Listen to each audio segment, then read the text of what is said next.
Okay, everybody, this is Jill Blanchette. I'm zoomed out a little bit to start with for my third card for the Daydream Paper Pumpkin Kit. I want you to be able to see the beginning part. So here's the card that we're going to make.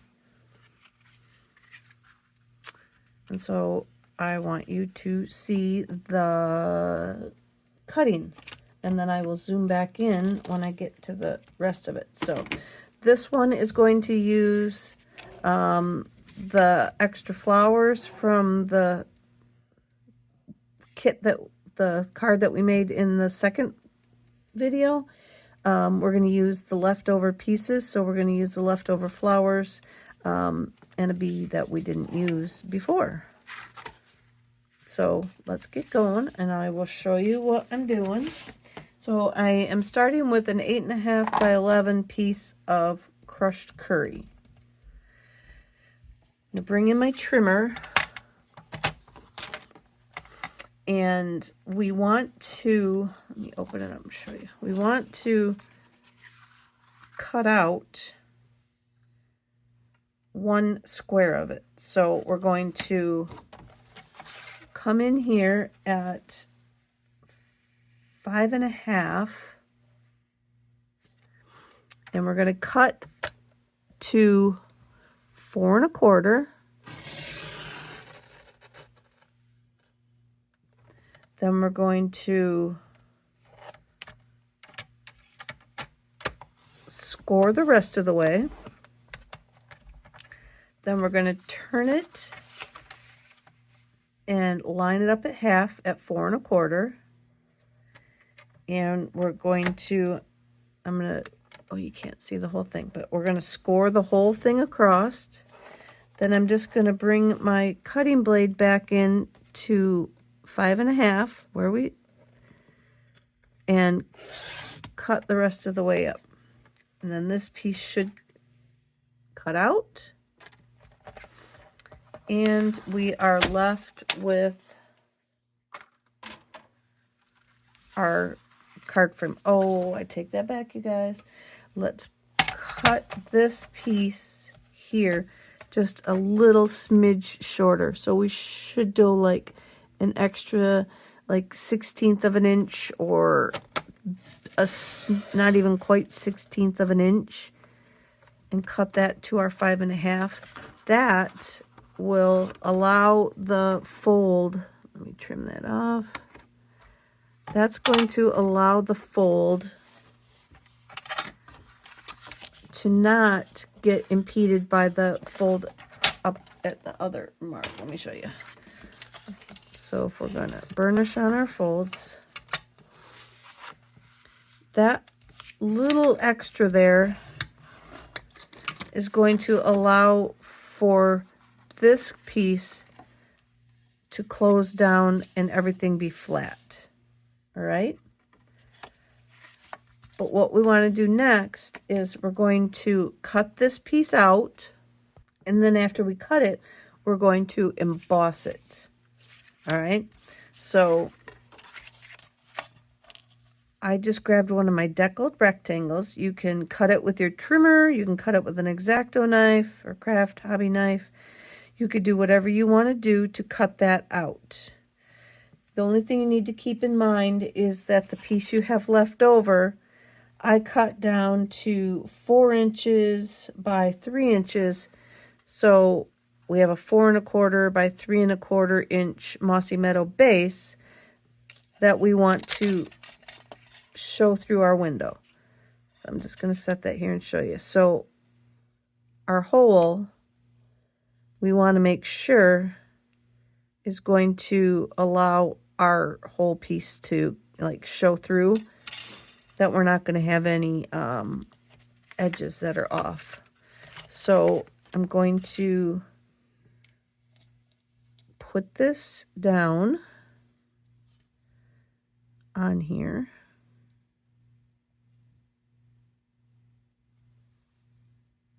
All right, I zoomed in a little bit, so hopefully I'm not too far in now, but we're going to put this piece on here. You can get your ruler out, you can eyeball it, you can use your grid on your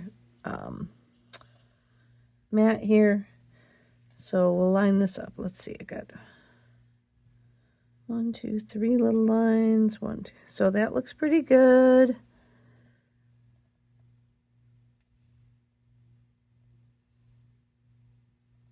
I'm going to say that looks pretty good. And, you know, truth will tell you after you go and cut it out and you see that it wasn't where you thought that you had it. But I'm just going to take some washi tape, some whatever kind of tape you got to glue that in place. And then I can readjust, make sure that it looks like it's still on there, straight, and we're good to go. All right, so now I'm going to take it to my cut and emboss machine, and I'm going to fold this flap under, and I'm going to run it through this way, and then back it back out so that I don't have to run this whole part through as well. I'm just going to run this part through, so I'll be right back. Okay, so I ran that through. Now this little piece should punch out. We'll get our tape off.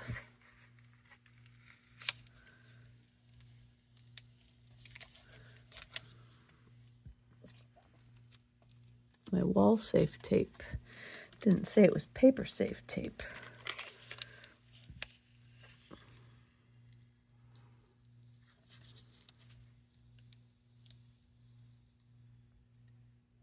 Okay, so now we've got that cut out. We're not going to use this. So now I'm going to take my embossing folder and I'm going to stick my folder in right up to the edge, and then I will run it through the hinge first, and then I can stop one after I go through, and I won't emboss on any of this. So I'll be back again. All right, so ran it through the embossing machine. And so now we have our frame embossed, ready to go. Excuse me. So we will glue our daisies piece onto our Mossy Meadow layer. I think that looks all right in the camera.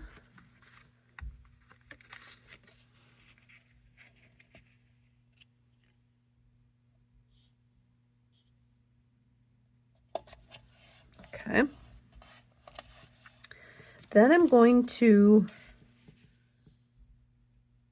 get a feel for where I want it to go in here. So like if we're going to shut our lid down, we see that our whole green, everything is covered. So I'm just going to like hold that there. Sure, there's a better way to do it.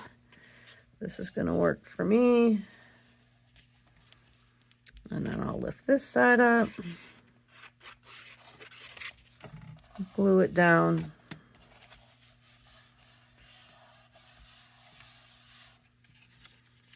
And know that I'm centered in there, in the hole. So to finish off our front, we'll work our way through. We need a bee. So we'll get a bumblebee off the die cut sheet. And I'm just going to put a little bit of glue here in the corner. And we'll stick the bee on him. Like that. Then we've got the flowers. So this, they're all dangling off here now. So we've got this half flower down here. It's going to go right there. So I'm going to hold it in place because I want to glue it flat. So I'm going to put some glue on the petals. I don't need anything like sticking up on this outside. I'm going to have enough going on elsewhere. So we're just going to leave that flat, but we want to cover it.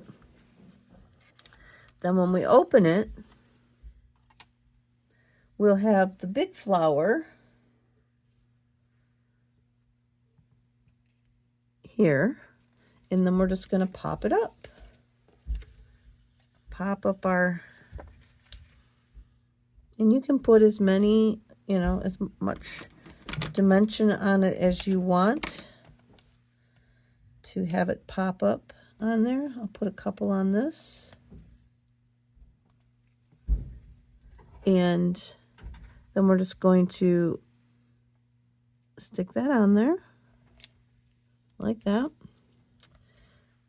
We've got this guy. I don't think this is, yes it is. So this guy's going to go on here again.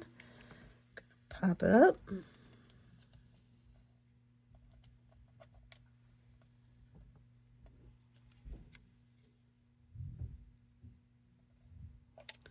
Like that. Then in here on the sheet, we've got this little guy. Again, we're going to pop him up.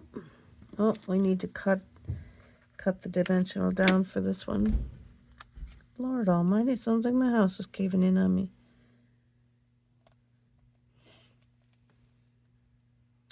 And we're going to stick that guy up here.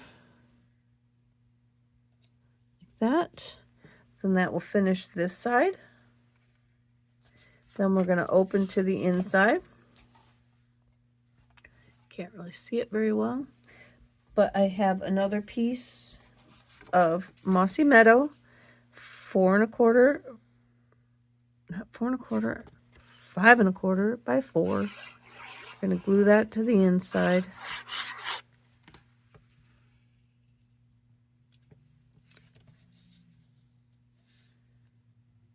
And it is a little bit smaller, remember, because, I mean,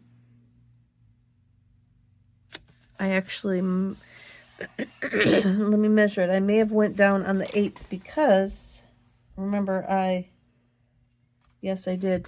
I went down because this piece is a little bit shorter, so I did make it that a little tad bit smaller. And then I got a white piece that is 3 3/4 by 5. And then I'm going to take Sweetest Birthday Wishes from the kit. And we will stamp that. I don't know if this block is going to be big enough. Sure looks like it. I'm going to put that in the middle. And then I used the big hive that we got. This big old hive here.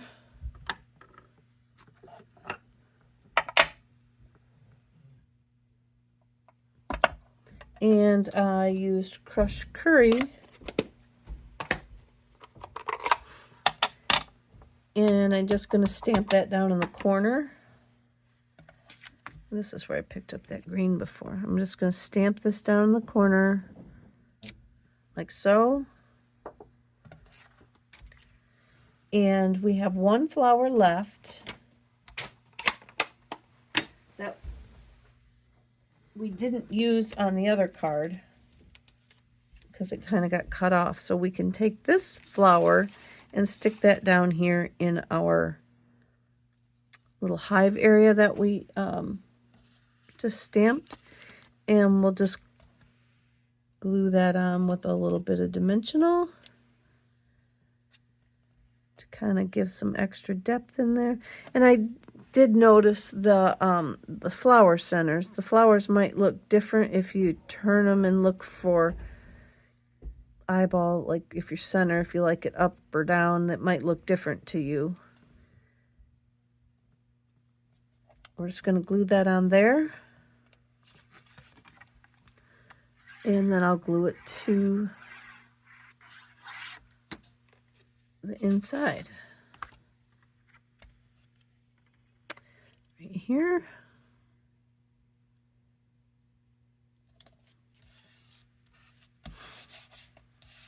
And then that finishes off our third card of this kit.